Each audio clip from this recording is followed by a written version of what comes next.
पाय पडतो राजा. नाही, माफी असावी, जरा आवाज वर करून बोलतोय राजा. पण खरं तर राजा आता तुमचा जन्मदिवस येतोय राजा, म्हणजे 19 फेब्रुवारी. खरं तर मनापासून लय आनंद आहे राजा. पण राजा, तुमच्या आमच्यावर एवढे उपकार आहेत ना की वर्षाचे 365 दिवस सुद्धा तुमचा जन्मदिवस साजरा केला ना राजा, तरी तुमचे उपकार कधी मिटणार नाही राजा. पण राजा, आज तुम्हाला काहीतरी सांगावं असं वाटतंय राजा.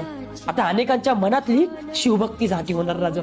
राजा, अहो तुमची काय मूर्ती घेऊन फिरणार राजा, काही भगवे कुडते घालून जय भवानी जय शिवाजी करून फिरणार राजा. पण खरं तर राजा, तुमचा इतिहास यांनी जाणलाय का हो राजा?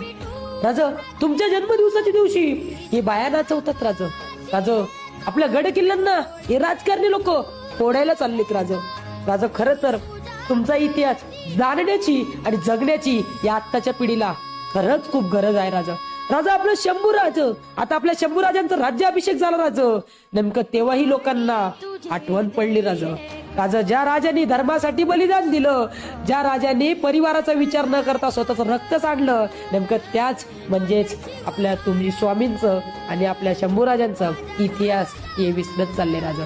पण राजा, मला मुळातच तुम्हाला एक सांगायचंय राजा, की अशा लोकांना अत्तल घडवण्यासाठी पुन्हा एकदा तुम्ही जिजाऊंचा शिवबा पाहिजे राजा. तुम्हीच एकदा जिजाऊंचा शिवबा पाहिजे राजा. आणि हा, या 19 फेब्रुवारी करलं तरी चालेल राजा, पण आपल्या सह्याद्रीच्या गड किल्ल्यांवर